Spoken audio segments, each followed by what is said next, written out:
Now you got him back. John Fredericks live in Nashville. Joining us now, State Senator Kerry Roberts, Republican from Tennessee, Springfield. He represents Chatham, Dixon, Hickman, Humphreys, and Robertson counties area, and he's with us now. Senator Roberts, great to have you, sir. Thank you for your patience. Me on the show today. Senator, I'm in Nashville. I've been telling this story all day. This is why I go out on the road. I've been out for 2 weeks. This has got to be the most bizarre thing I've ever seen, right? So I'm in Nashville. I can't go to a Wawa. Well, you don't have those. I can't go to a convenience store and sit there and get the hot dog on the grill in Nashville. I got to wait outside.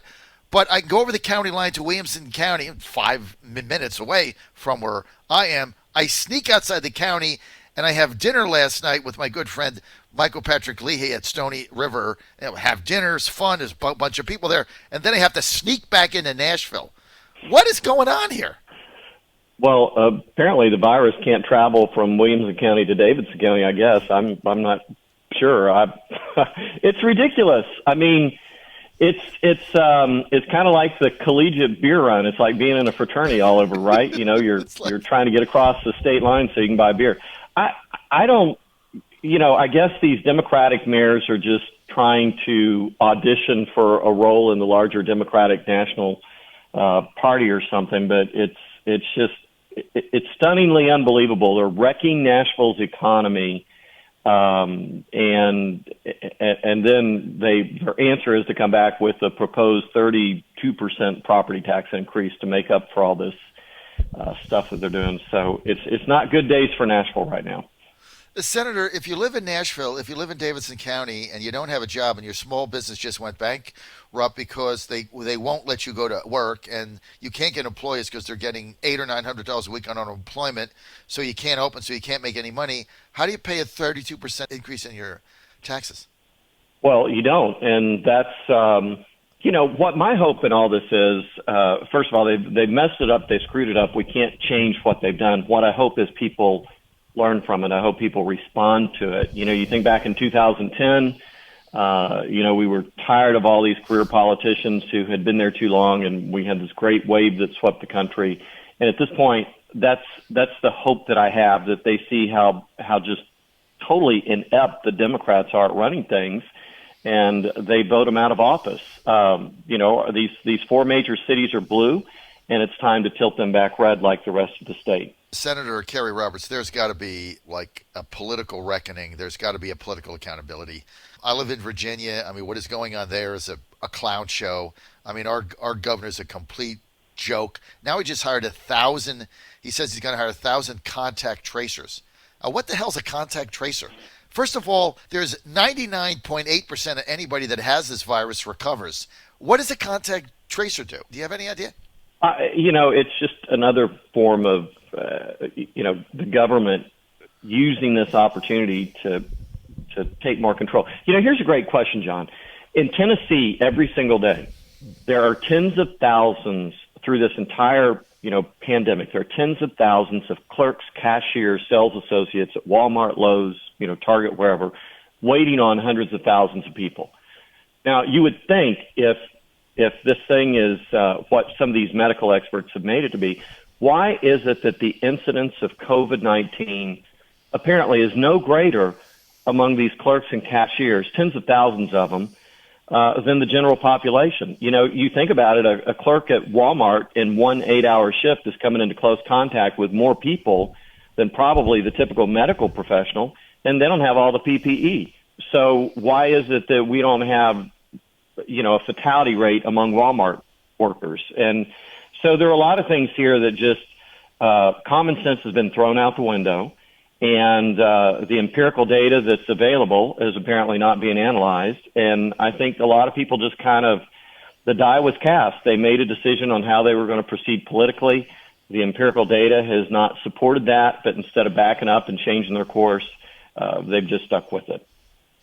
Or they've changed the goalposts, because remember we were sold on this, Senator Roberts, because we didn't want to overrun the healthcare system, right? Right. We didn't want to run out of beds. Right. And it was pitched as, a bona fide emergency. So all these emergency powers across the nation were enacted. And I suspect probably a lot of states are like Tennessee.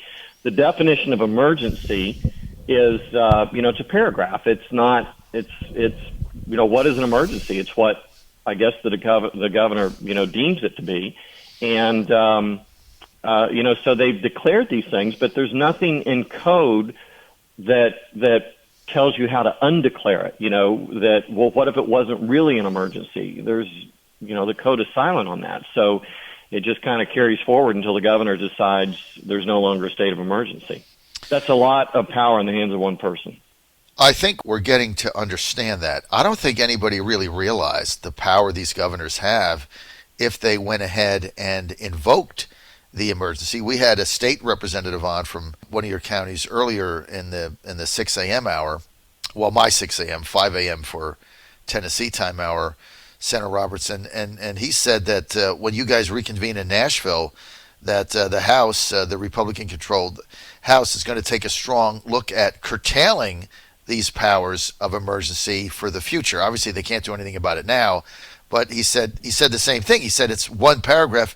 Nobody really understood the power these governors have, but it's kind of frightening that a politician can have this much power. I mean, I live in Virginia, but our next door neighbor, Governor Hogan, in Maryland. This was stunning to me, Senator. He said the other day, I have no date certain to open Maryland for business, no phase one date. But he said, you know what, I'm thinking about maybe of getting a date in the next several days. I'm considering it. I'm thinking about it. Maybe I'll let people go back to work in a couple of weeks. I'm considering it. And I'm thinking to myself, what country do I live in? It's the ultimate in arrogance. I mean, that is just an absolutely arrogant attitude. You've got all these medical experts who I've said are kind of an inch wide and a mile deep. You've got all these medical experts who were not elected setting policy in states across America. And the elected representatives are not having a say-so in any of this because of the declaration of emergency powers. That is not the way government is supposed to run. Are you guys going to have legislation to better define that in the future? Well, I think there are four. I think so. I think there are four things that are probably going to be looked at very closely. The first one is, what actually is an emergency and kind of raising the bar of when emergency powers can be used. I think there's going to be a limit on what you can do. I mean, you've got Knox County telling churches how to administer communion. That got overridden by the state, but Knox County introduced a 33-page guide telling churches how to deal with communion, telling them not to sing in worship. And, it's bizarre that the government thinks that they have a right to tell people how to worship. And, telling one business that they have to close. Let me go back to Walmart. The average Walmart worker is going to see more people in a shift than a barber would in a month. Mm-hmm. And so you put the barber out of business, and meanwhile, Walmart's parking lot is absolutely overflowing. So the government has kind of picked the winners and losers in the business, and it goes back to the same thing. Freedom, right? You can stay at home if you're worried about this. And we should have done everything in our power to protect the people who are elderly and medically vulnerable. Let them stay at home. Let them be isolated. Let's get the medicine to them. Let's get the food to them.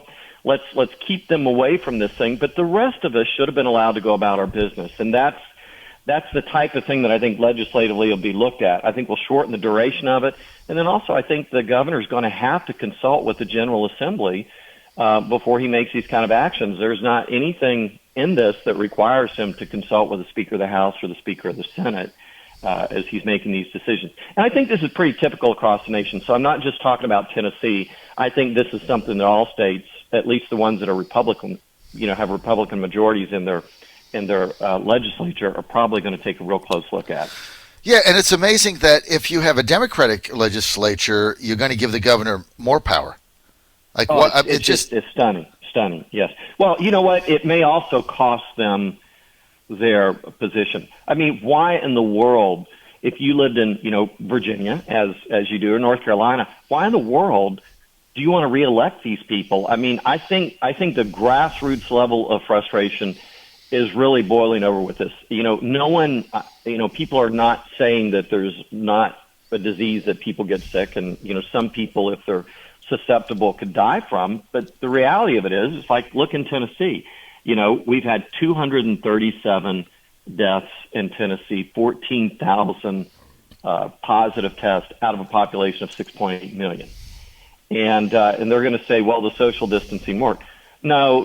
You can't say that when your big box retailers are overflowing. You're only as safe as that one trip you took to Walmart. You know what I mean? You can be in isolation all week, but the moment you get out and you go someplace, then you're exposed. So I don't buy into the argument that we have pushed these numbers down because of social distancing. I don't see that that's working.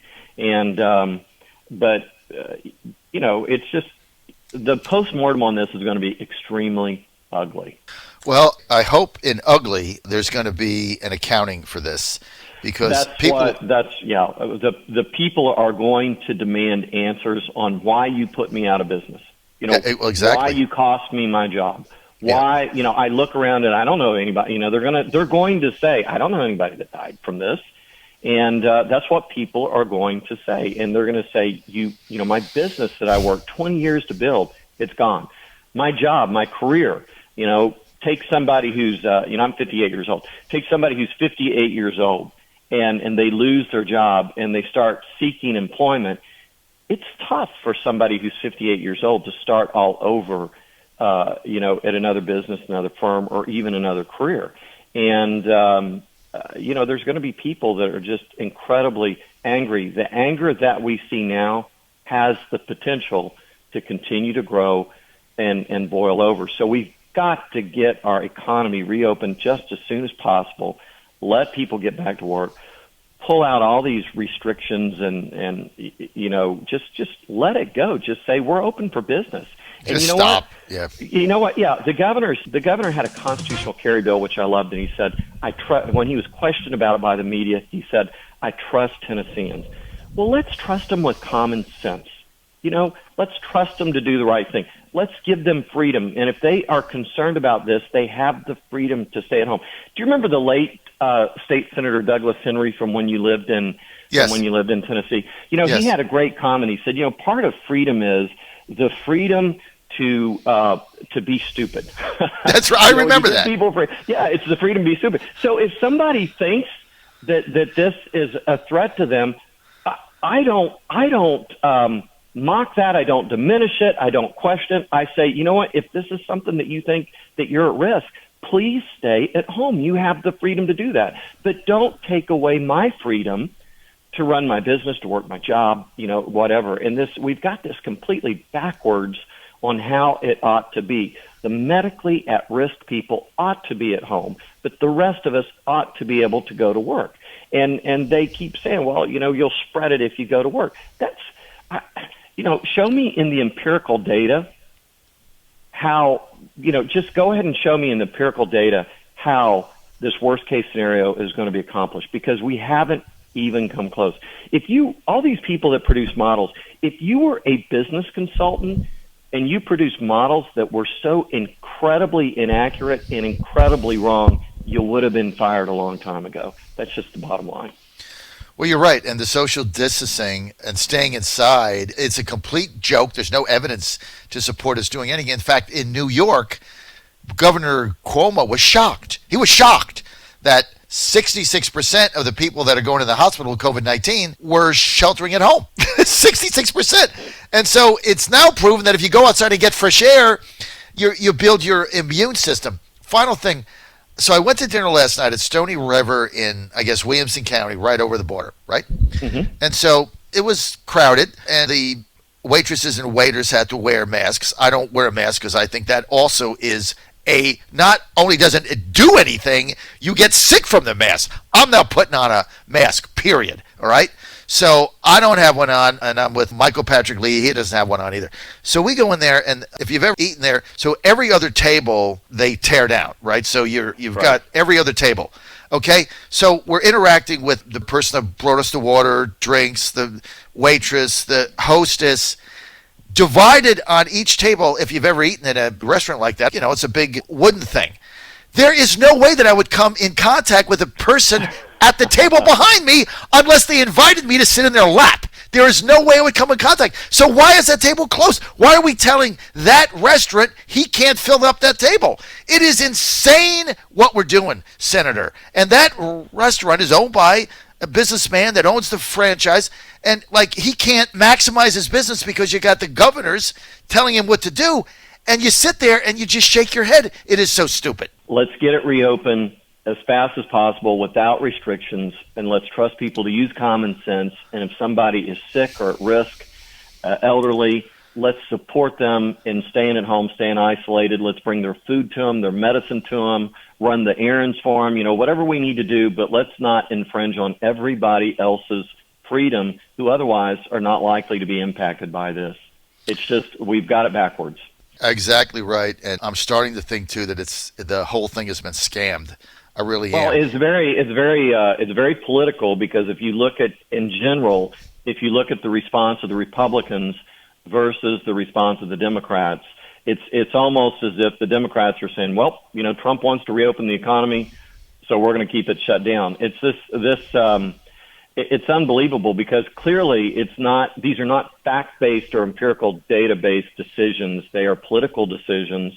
And you don't need any more evidence of that than to see how the Republicans are in general having one reaction and the Democrats are having another. The state is reopened for business, and yet, the major cities with Democratic mayors are still shut down or are reopening very slowly, or are, like with Nashville, reopening in 4 phases with very high conditions in order to move on to the next phase. So it's crazy. The vaccine is President-elect Joe Biden. As soon as he wins, they'll be in all clear, right? And, yeah. That's the vaccine. Hey, Senator Kerry Roberts, thank you. Thank you for having me on.